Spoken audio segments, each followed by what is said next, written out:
Heyrum einnig í Björgvini G. Sigurðssyni, viðskiptaráðherra, en fjármálaráðherra Bretlands sagði í símtali við Árna Mathiesen að hann hafi fengið rangar upplýsingar stöðu Landsbankans á fundi í september með Björgvini. Í símtali milli fjármálaráðherra Íslands og Bretlands sem Kastljós birti í gær kemur fram að Alistair Darling hafi talið að hann hafi fengið rangar upplýsingar stöðu Landsbankans á fundi með viðskiptaráðherra Íslands og sendinefnd í byrjun september. Björgvin G. Sigurðsson, viðskiptaráðherra, hefur hafnað í að hann hafi gefið slíkt til kynna við Darling, enda hafi fundurinn snúist annað. Helgi ræddi þetta við Björgvin fyrir í dag og auk þess launamál bankastjóra, traust til seðlabankastjórnar og það hvernig hann gaf sjálfur lítið fyrir aðvörunarorð bankana fyrir nokkrum mánuðum. Velkomin Björgvin. Við birtum inn í Kastljósinu í gær samtal á milli Alistair Darling, fjármálaráðherra Bretlands og Árna Mathiesen, fjármálaráðherra.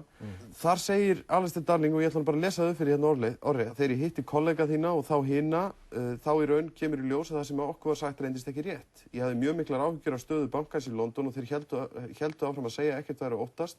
Og svo segir hann aftur, ég veit að þú varst ekki á fundinum og á þá við Árna, tókst ekki þátt í honum, við efuðumst það sem okkur var sagt og við óttumst að það var haft rétt fyrir okkur.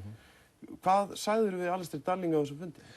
Mér algjörlega hugðið til hvers hann að vísa, enda það mjög óljós hvers hann að vísa til, að því að efni fundarins við Alistair Darling var aðeins eitt.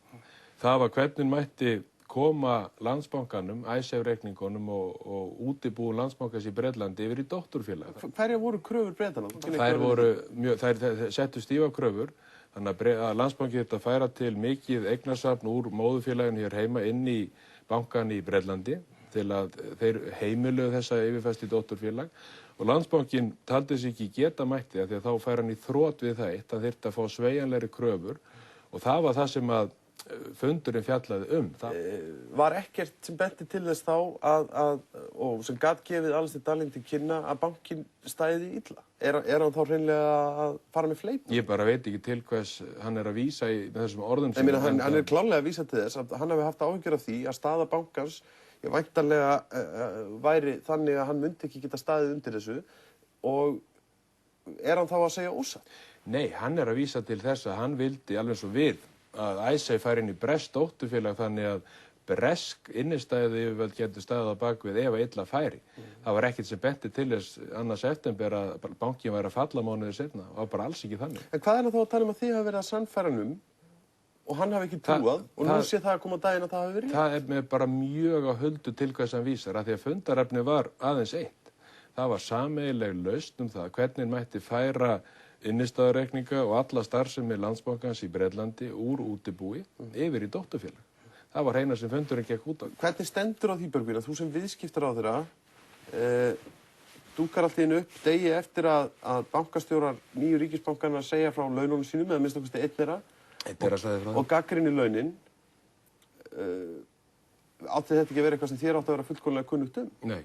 Það er einfaldlega þannig að bankastjórnirnar eru sjálfstæðar. Þær semja við bankastjóra og aðra starfsmenn. Hver skipar bankastjórnirnar? Fjármálaráðherra gerir það. Fjármálaráðherra fer með hlutabréfið í bönkunum og hann skipar bankastjórnirnar formlega, en auðvitað tilnefnum við í þar. Okkur vorum greint frá því hvernig launafyrirkomulagið var, enda hefðum við þá gert athugasemdir við það áður. Ég veit ekki ennþá núna hver laun Landsbanka og Glitnis eru. Þegar ég spurði þá var ekki búið að semja við Landsbanka Glitnisbankastjórinn var 1750 heyrist mér áðan. Ok, þá er hún með lægri laun heldur en kaupþingsstjórinn, 200.000 lægra. Þannig að þetta kom bara fram í fréttum. Það er margt unnið núna í miklum flýti og ýmislegt sem þarf að taka upp og skoða betur þegar friður og ró kemst á. En hin pólitíska ábyrgð á þessari ákvörðun bankastjórnarinnar sem að þú skipa meðal annars í hjá þér? Já, hún hjá okkur ráðherranum að sjálfsögðu. Og hvað ætlar að gera í þessu? Ég hef beint þeim orðum til bankastjórnarna að endurskoða launin. Þau eru of há. Það sagði ég í gær, það sagði félagsmálaráðherra í gær. Núna í næstu viku verða kostnar varanlega bankastjórnir yfir bankana og þá munum við fara yfir alla uppbyggingu bankans og launastruktúr og allt. Þetta eru bara of há laun. Í þessu, hvers vegna voru þessar stöður ekki auglýstar? Er þá verið að ráða til einhver skamms tíma þessa bankastjórn? Já, þessar stöður voru ekki auglýstar af því að það sem við horfðum framan í fyrir 3 vikum, það var að koma upp og viðhalda starfandi bankakerfi í landinu. Við óttuðumst það meir en allt annað að við þessa tilfærslu yfir í skilanefndir og yfir í nýja bankastjórnir, þá myndi greiðslukerfi frjósa, bankastarfsemi detta upp fyrir og svo framvegis. Þannig að allt var þetta gert í miklum flýti. Það voru skipaðar bráðabirgðastjórnir við bankana. Þær að sjálfsögðu þurfti að ráða strax lykil starfsmenn og stjórnendur og síðan að sjálfsögðu það verkefni í framtíðarinnar að koma þessum málum fyrir til framtíðar. Verða þá bankastjórastöðuna til dæmis auglýstar?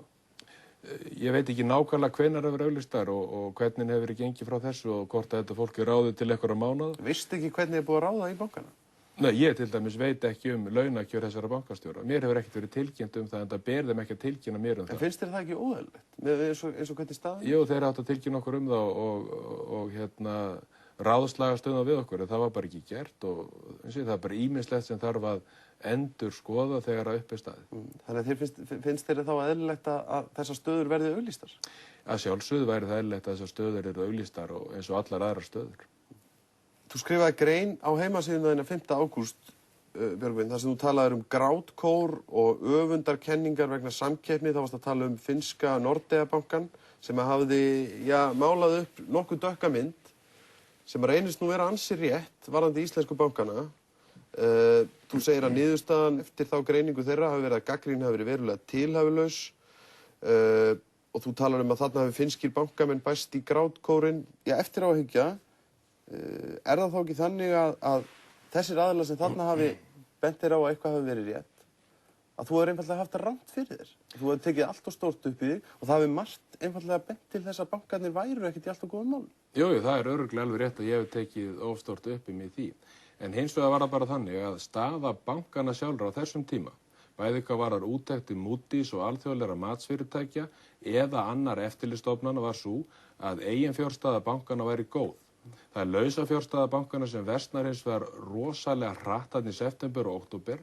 Það sá enginn fyrir á þessum tíma. En átti ekki fjármálaeftirlitið einfaldlega að taka eftir því? Fjármálaeftirlitið sá ekki fyrir frekar en neinn annar að þessi fjármálafellibylur skylla á heiminum 15. september. Það er bara þannig. En auðvitað er auðvitað að vera vitur eftir á. Við höfum örugglega átt að gera okkur grein fyrir ykkur og taka mark á vísbendingum og fleira. En það var bara allt sem benti til þess að staða bankana eins og margar annara banki í heiminu væri bara prýðileg. Bankar sem hafa fallið síðan þá út af þessar alþjóðlegu fjármálakreppu. En gerði ekki fjármálaeftirlitið þá mistök því að við treystum því að menn eins og, stofnanir eins og fjármálaeftirlitið, að það sé ekki bara vitust eftir á? Jú, en það er líka það sem ég var að segja hérna áðan, að úttektin á aðdraganda fallsins skiptir öllu máli og þar verður engin undanskilin, hvorki Seðlabanki að fjármálaeftirlitið eða neitt annar. Þess vegna ætla ég ekki að sitja hérna núna og dæma það fyrirfram hvernig og hver og hvort að einhver brást. Það mun allt komið ljós. En ef þú talar þetta hafi bara verið lausafjárkreppa, þá er það hlutverk Seðlabankans að koma bönkum til aðstoðar í lausafjárkreppu. Hann gat það ekki. Nei. Hver er ábyrgur fyrir þeim mistökum? Eru það mistök?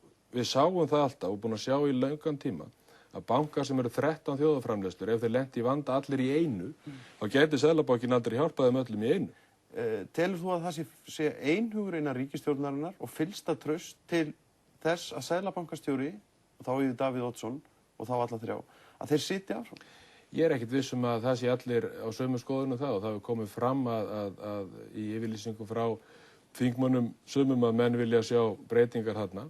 En það sem ég hef sagt er að við skulum skoða stöðu allra. Við skulum skoða stöðu Seðlabankans og fjármálaeftirlits og ráðuneyta og allra okkar stofnana í þessu og vera þá bara sanngjörn og heiðarlega því uppgjöru og svo kemur bara ljós hvernig reiðir af fyrir einstökum Seðlabankastjórum. En nú reynir á bæði fjármálaeftirlitið, kannski ekki eins mikið fjármálaeftirlitið núna eins og Seðlabankan á næstu vikum, þegar að menn eru að fara að spýta hérna inn miklum peningum.